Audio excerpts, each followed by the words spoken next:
마라나타, 여행자는 요구하고 순례자는 감사한다. 다 같이 고백합니다. 여행자는 요구하고 순례자는 감사한다. 오늘은요, 바알과 파라오 시스템을 식별하고 결별하라. 사실 하나님께서 출애굽기 20장 1절부터 6절에 보면 나 외에 다른 신을 내게 두지 말라. 그 다른 신이 뭘까요? 그 뒤에 나오는 것이 이제 모든 것들을 우상으로 만들지 말라 그랬으니까 모든 것이 우상이 될 수 있죠. 우리에게 좋은 것들도 다 우상이 될 수 있는데 특별히 구약 성경에서는 어떤 우상을 하나님이 가장 경계하셨죠? 네, 가나안 땅에서 만나게 될 바알과 아세라 신인데 이 바알과 아세라 신과 애굽에서 있을 때 그 파라오 밑에서 고통당했던 그것은 연결되는 거죠. 그런 의미에서 이런 표를 한번 인터넷에서 발견했는데요. 같이 한번 볼게요. 보실래나 모르겠다. 이제 시내산에서 파라오를 떠나 하나님을 따르기로 결정했을 때 불안이라는 그런 내용인데 파라오의 절대적 권위와 하나님의 절대적 권위가 이제 서로 대칭되는 거죠. 파라오는 뭐예요? 나를 위해서. 하나님은 이웃을 위해서. 파라오는 절대적으로 위협하고 경쟁하는 시스템을 만들어 놨다면 하나님은 이웃과 연대하고 공동체를 이루도록 하는 거죠. 끝없는 이 파라오 시스템은 생산과 소비를 강조하고 하나님은 쉼을 강조하는 거죠. 어마어마한 거예요. 그래서 이 생산에 도움이 되지 않는 부모나 동포를 천대하고 위협이 되는 타인을 죽이는 폭력에 가담하게 되고 사랑을 나누는 성관계를 학대하는 상품으로 전락시키고 타인이 가진 것을 욕망하여 강탈하고 이익을 위해서 왜곡과 거짓말을 하고 탐욕에 헌신케 하는 거죠. 좀 이렇게 안 보이네요. 네. 이제 제가 잠깐 들어갈게요. 그런 면에서 이 하나님 나라, 하나님의 십계명에는 아버지 어머니를 천대하지 않고 다른 사람을 죽이지 않고 간음, 도둑질, 거짓 증거하지 않고 이웃의 것을 탐내지 않는 이제 그런 것들이 가능하게 되는 거죠.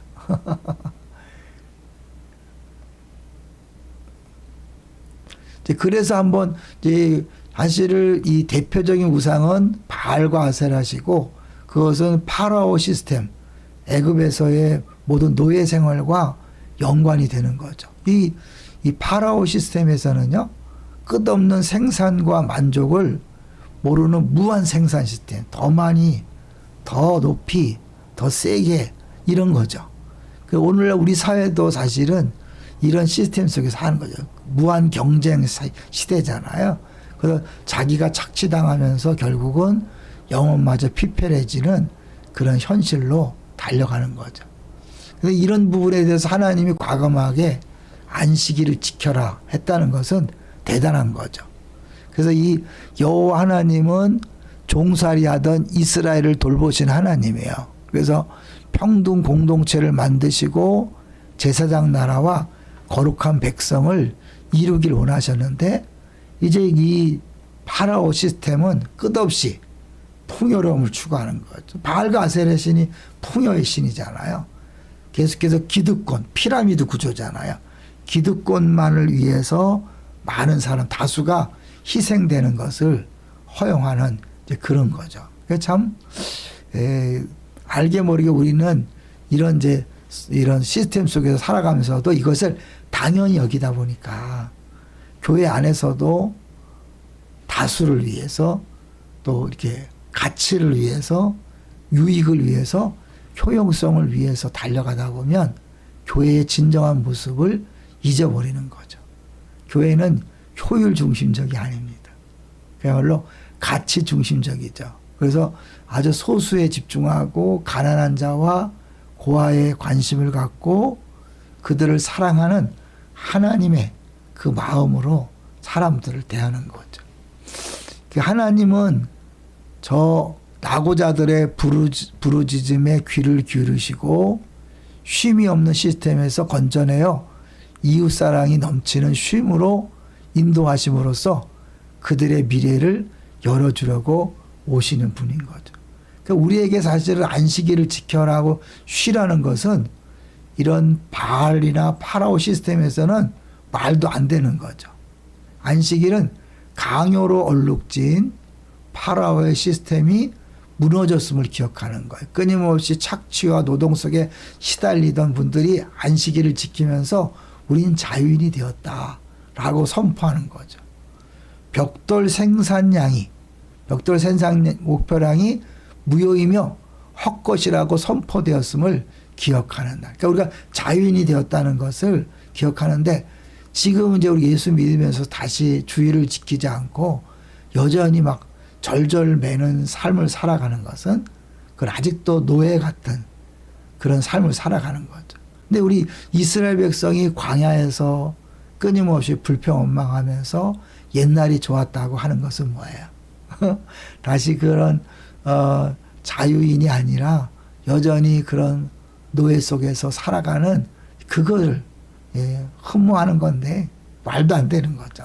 그래서 이제 우리는 끊임없이 안식일을 지키면서 이집트와 파라오를 한편으로 떠올려서 내가 자유해졌음을 이제 떠올리고 하나님을 통해 출애굽했다는 것을 기억하는 거죠. 그러니까 1계명부터 10계명 10가지 계명이지만 말씀드린 것처럼 1계명이 10계명과 직결된다는 거 기억하시죠?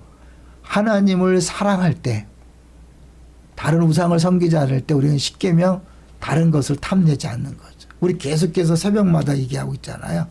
우리는 하나님 외에 다른 것이 행복을 준다고 생각하고 쫓아가는 것이 우상 숭배잖아요. 근데 거꾸로 하나님만이 진정한 행복을 준다고 믿는다면 굳이 다른 것을 추구하지 않고 그러다 보면 다른 것을 탐내지 않는 거죠. 얼마나 큰 자유예요. 근데 그것을 아주 매번마다 기억하고 다시 한번 확신하는 것이 네 번째 계명이죠. 안식일을 지키면서 이제 더 이상 우리가 일을 통해 생산과 소비로 만족하는 게 아니라 하나님께서 우리 모두 자체를 사랑하시고 우리에게 필요한 것들을 공급하고 있다. 그 이제 세상 사람이 볼 땐 불안한 쉼이지만 우리는 여유 있고 행복한 쉼이 될 수 있는 거죠. 특세와 연관해서 한번 생각해 봤습니다. 가장 큰 우상은 무엇일까?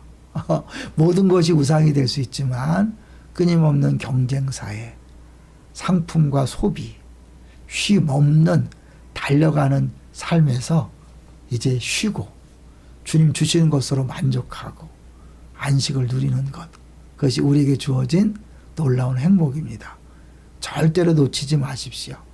그리고 손해보지 마십시오. 오늘 다시 한번 이 방송을 들은 것을 기억하고 이제 매일 새벽마다 들려지는 말씀을 연결시켜서 이제 더 이상 우리가 옛날에 노예로 살던 사람이 아니라 죄의 노예가 아니라 진정한 자유를 얻은 사람답게 신나고 행복하게 살게 되시기를 주의 이름으로 축원합니다. 할렐루야.